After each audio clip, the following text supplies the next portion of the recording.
Perkenalkan, nama saya Muhammad Rasya Ardiansyah dengan NIM A11 2024 15900. Pada kesempatan kali ini saya akan menjelaskan dan memprediksi pasien hepatitis yang ada di dalam dataset hepatitis ini menggunakan kode Python yang nanti akan saya jelaskan gitu perlahan-lahan nantinya. Lalu untuk dataset yang saya gunakan kali ini adalah dataset hepatitis ya. Jadi di dataset hepatitis ini itu berisi data-data pasien yang mengidap hepatitis ya. Dan juga di dalam dataset hepatitis ini terdapat beberapa fitur medis atau variabel atau fitur medis seperti umur, lalu jenis kelamin, steroid, antivirals, fatigue, lalu malaise, anoreksia, liver big, liver firm, ada juga spleen palpable, spider, ascites, varices, bilirubin, alk fosfat, SGOT, albumin, protem, lalu ada juga histologi. Nah, permasalahan utama dari dataset hepatitis ini adalah bagaimana kita memprediksi kondisi akhir dari pasien tersebut gitu. Apakah pasien tersebut kondisi akhirnya itu hidup atau di sini kita sebut live, ataukah meninggal atau di sini kita sebut sebagai die, berdasarkan dengan variabel-variabel dan fitur-fitur medis yang tersedia di dataset hepatitis ini. Nah, permasalahan dalam dataset hepatitis ini termasuk dalam permasalahan kategori klasifikasi ya. Karena di sini cuman ada targetnya itu cuman ada label yang diskrit yaitu die atau live. Nah, pada dataset hepatitis ini juga masih terdapat missing values ya. Bisa kita lihat dengan cara membuka file hepatitis.data ini menggunakan notepad++ ya. Di sini untuk missing values ini ditandakan dengan tanda-tanda tanya ini ya. Ini adalah missing values. Jadi di dataset hepatitis ini memang masih ada missing values. Baik, selanjutnya kita mulai dengan program Python yang sudah saya siapkan ya. Jadi di sini saya menggunakan import pandas dan numpy sebagai numeriknya. Lalu di sini base path untuk database hepatitisnya saya simpan di Google Drive, lalu di folder Colab Notebooks ya. Lalu untuk hasil gambar atau data-data yang nantinya akan tercetak atau terbuat dari program ini akan tersimpan di folder figur klasifikasi UTS yang ada di drive Colab Notebook ini.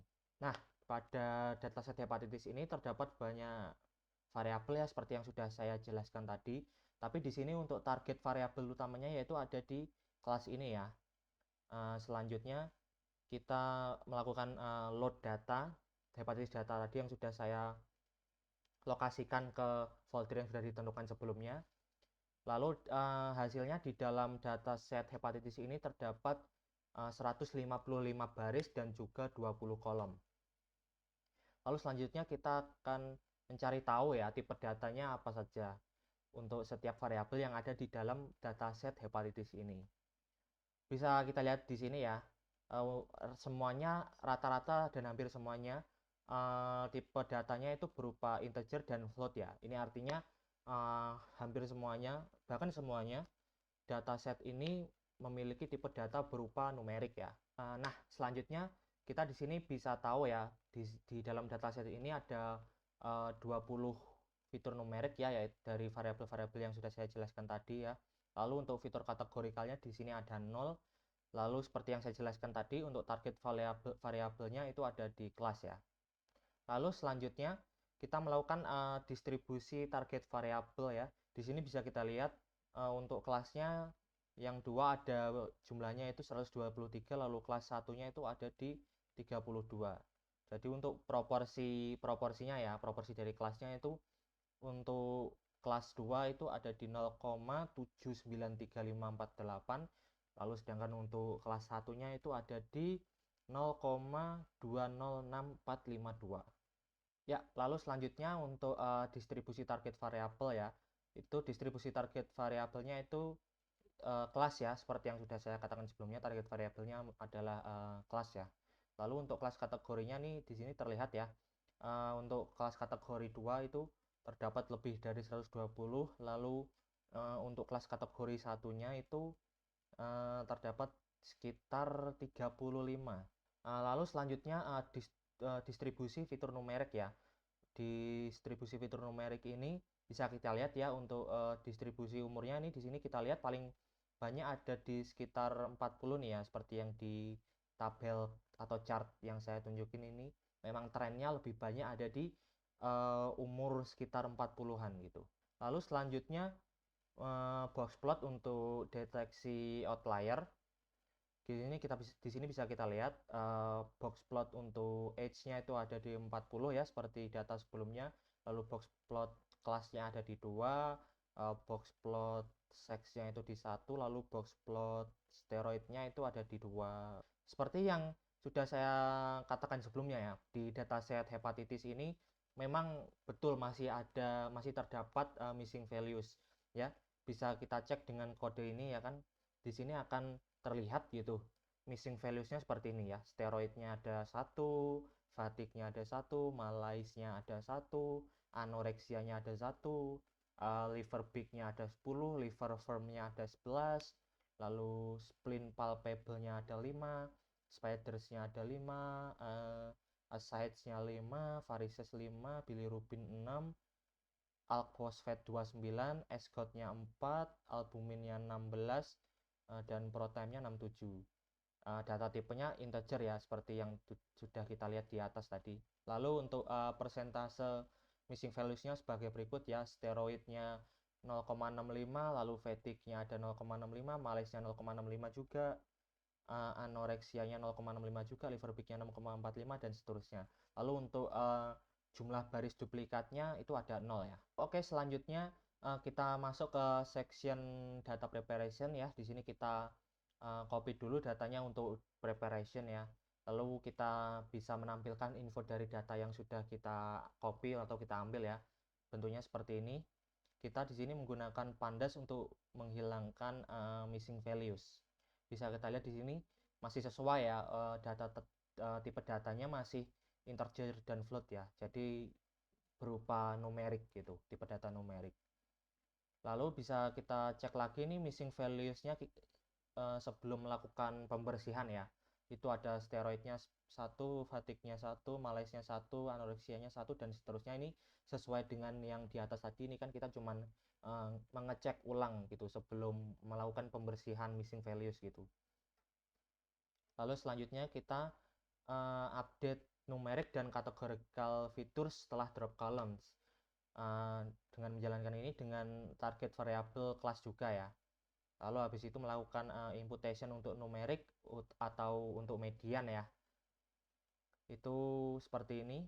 Nah, setelah melakukan cleaning, pembersihan missing values, bisa kita cek dengan kode ini ya. Lalu hasilnya sudah tidak ada missing values ya nih. Sudah tidak ada missing values, data yang kita punya sudah bersih gitu. Selanjutnya kita akan melakukan penghapusan data yang duplikat gitu jika ada ya. Cuman pada kasus ini ternyata sudah tidak ada data yang duplikat gitu. Nah, untuk jumlah record setelah cleaningnya ada 155. Setelah itu kita copy lagi untuk transformasi. Nah, setelah copy untuk transformasi, kita akan melakukan encoding hepatitis ya. Lalu di sini bisa kita lihat untuk target variabelnya masih kelas ya. Lalu di sini targetnya itu yaitu di sini kita melakukan encoding 0 itu untuk die atau dan 1 itu untuk live gitu. Lalu untuk jenis kelaminnya di sini ada 2 ya, yaitu male dan female ya, laki-laki dan perempuan. Lalu di sini juga ada fitur binernya ya. 1 itu untuk 0 dan 2 itu untuk yes gitu. Lalu fitur selanjutnya untuk numerik itu sudah tidak ada encoding ya, tidak ada encoding yang diperlukan gitu. Lalu hasilnya itu seperti ini. Kelas yang setelah diencode itu jadi ada 0 yaitu die dan 1 untuk live. Lalu untuk jenis kelaminnya itu 1 untuk male, lalu 0 untuk female. Lalu binaris fiturnya itu 0 untuk no dan 1 untuk yes. Untuk numeric featuresnya ternyata sudah tidak perlu di encoding lagi. Nah, sekarang data untuk transformasinya berupa seperti ini ya. Missing values-nya itu diubah menjadi NaN atau not a number. Lalu kita bisa cek lagi untuk transform infonya seperti ini bentuknya. Masih sama ya seperti yang sebelumnya. Lalu selanjutnya kita akan menghapus fitur yang bernilai konstan gitu menggunakan kode ini. Selanjutnya kita akan menuju ke correlation analysis. Nah, di correlation analysis ini membentuk correlation matrix ya. Untuk fiturnya seperti ini ya. Kelasnya ada 1, age-nya ada 1, sex-nya ada 1, steroidnya ada 1, antiviralsnya ada 1, fatigue-nya 1, malaise-nya 1, anoreksianya 1, liver peak-nya juga 1. Ini datanya seperti ini untuk semua fiturnya ya, dan seterusnya gitu. Nah, lalu untuk top 10 fitur berdasarkan korelasi dengan targetnya itu pertama itu ada albumin ya, dengan values sekitar 0,503, lalu aside sekitar 0,477, lalu protime dengan values 0,409, spiders dengan 0,39, varices valuesnya itu 0,36, malaise itu value-nya 0,33, fatigue value-nya 0,30, spleen palpable 0,23, lalu steroid 0,13, lalu anoreksia 0,13 juga. Nah, di sini juga ada untuk fitur correlation dengan targetnya ya, kelas ya. Bilirubin, histologi, age, dan sex alphosphate, antivirals, esgot, dan liver peak-nya itu korelasinya ke negatif. Lalu liver firm, anoreksia, steroid, spleen palpable, fatigue, malaise, varices, spiders, protime, ascites, albuminnya ada di sisi positif gitu. Oke, selanjutnya kita masuk ke tahap modeling ya. Di sini train test splitnya atau persiapan untuk modeling dulu. Bisa kita lihat fitur X-shape-nya itu di 115 dan 19, lalu targetnya atau di sini sebagai Y ya, itu shape-nya di 155. Lalu untuk target distribusinya untuk kelas 1 itu 123, lalu 0 itu 32. Di sini sudah pakai 1 sama 0 ya, karena kita sudah melakukan proses encoding sebelumnya. Lalu untuk proporsinya kelas 1-nya ada di 0,79, lalu kelas 0-nya ada di 0,20 gitu. Nah, di sini untuk rasio training modelingnya ya, itu kita menggunakan rasio 80/20 dengan stratified sampling ya, yaitu mempertahankan proporsi dari kelas tersebut. Lalu random state-nya itu 42, ini untuk reproducibility ya. Lalu untuk training setnya, X train-nya shape-nya itu ada di 124,19, dan Y train shape-nya itu ada di 124. Lalu untuk Y train distribution-nya itu untuk kelas 1-nya itu ada 98, lalu untuk 0-nya itu ada 26. Ini tipe datanya juga masih integer. Lalu untuk testing setnya, X testnya itu di 31 sama 19, lalu Y testnya itu di 31. Lalu untuk Y test distributionnya itu kelas 1-nya ada di 25, lalu kelas 0-nya ada di 6. Selanjutnya kita tahap base model ya untuk default parameters. Nah, di sini base modelnya parameternya saya menggunakan decision tree ya. Lalu di sini bisa kita lihat untuk hyperparameternya itu ada criterion gini, lalu random state ya. Terus ini class mapnya kita alokasikan menjadi die itu 0, lalu leaf itu 1. Lalu habis itu kita melakukan prediksi ya, dengan hasilnya seperti ini. Hasil baseline model performance-nya itu training matrix-nya tuh untuk akurasinya ada di 1 ya, jadi sempurna. Lalu presisinya ada 1 pas juga, recall-nya ada 1, sama F1 score-nya juga 1. Lalu untuk testing matrix-nya akurasinya ada di 0,67, lalu presisinya di 0,71, recall-nya di 0,67, lalu F1 score-nya 0,69. Nah, untuk setelah itu kita melakukan pengecekan untuk overfitting ya. Nah, di sini bisa terlihat hasilnya ada kemungkinan overfitting yang terdeteksi oleh program gitu. Jadi kalau dalam bentuk classification report bentuknya seperti ini ya.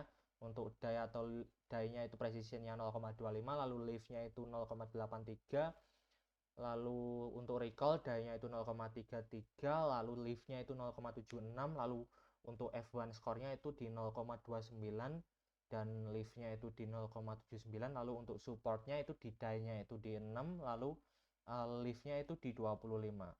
Lalu untuk akurasi macro average untuk precision itu ada di 0,54, lalu macro average untuk recall itu 0,55, lalu untuk di F1 score-nya itu di 0,54, lalu untuk supportnya ada 31 ya.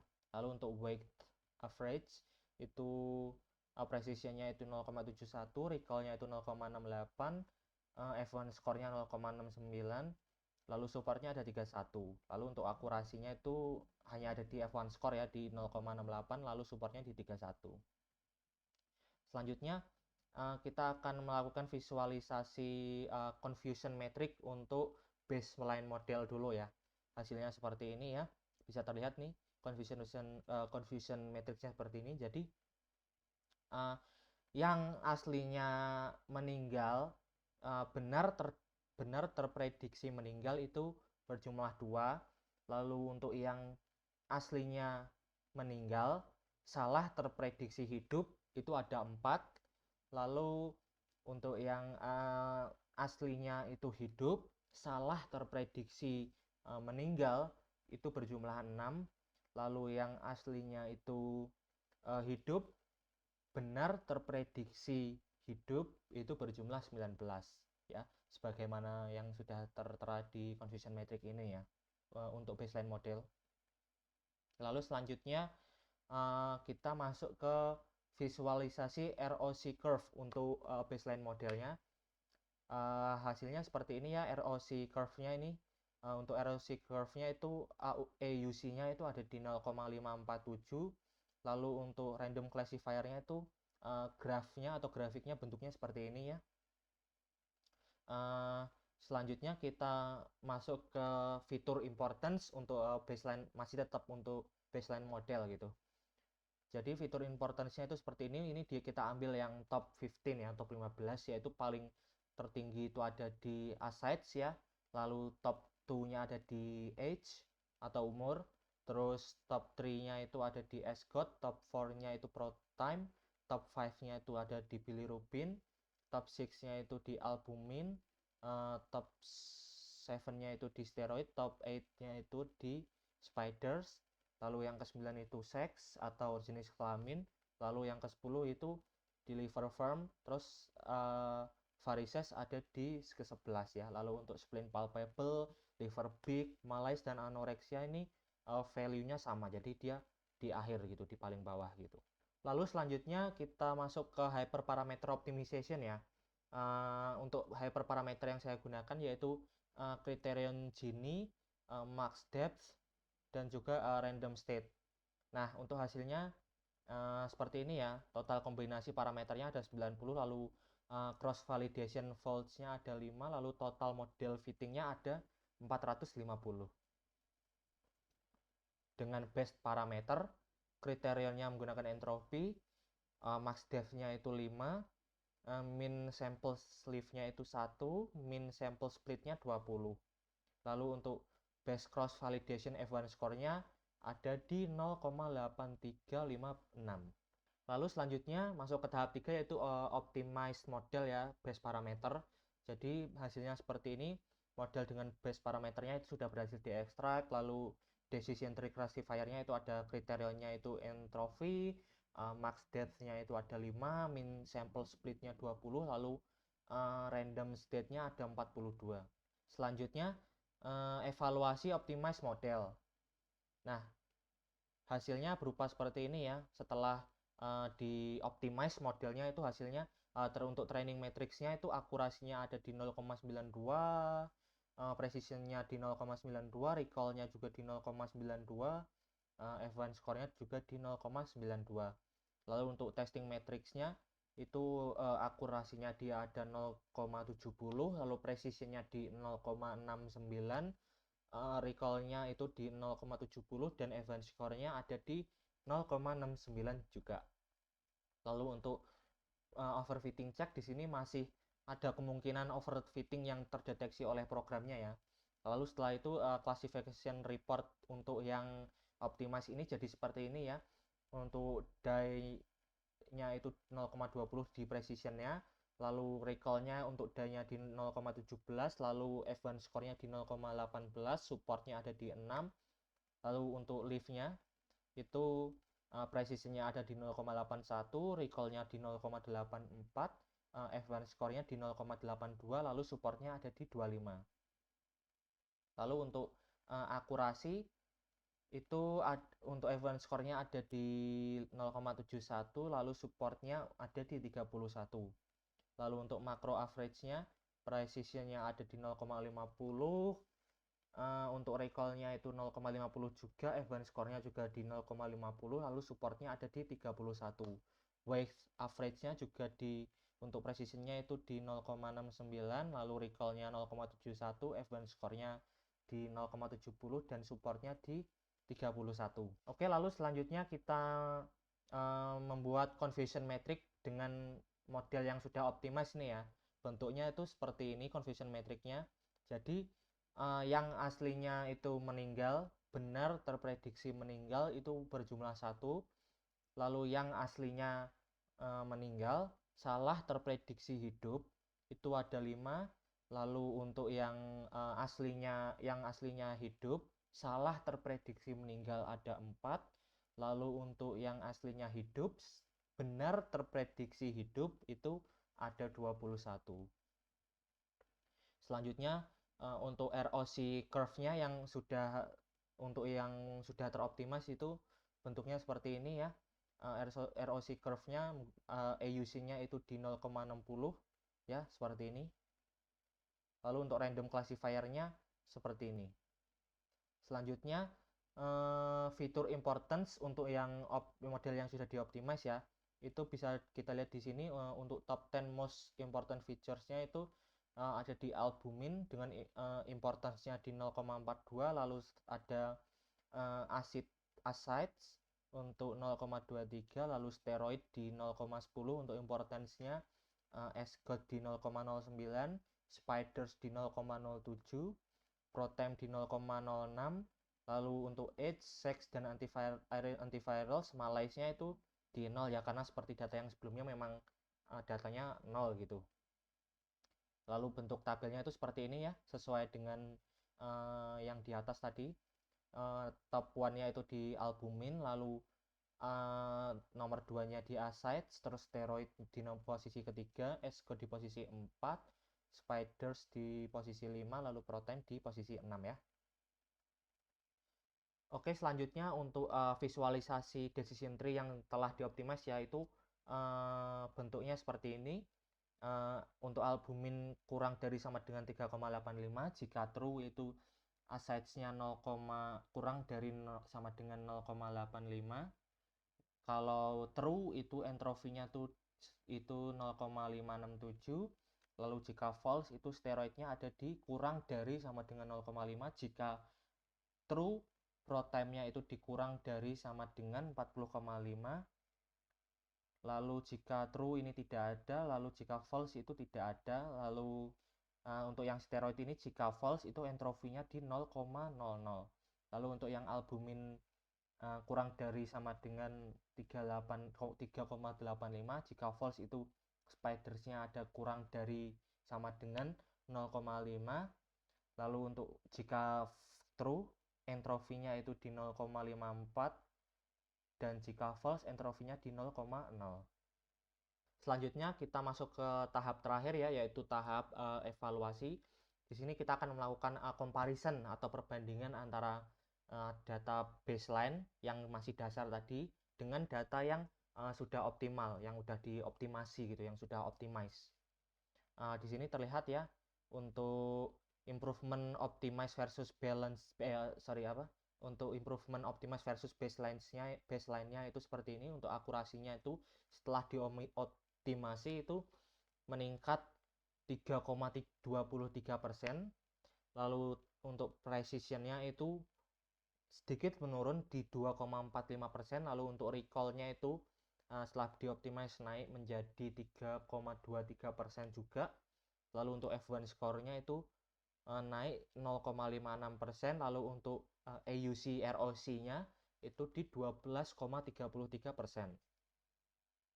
Selanjutnya kita akan membuat comparison secara bentuk visual gitu, versi visualnya gitu, menggunakan matrix bar chart.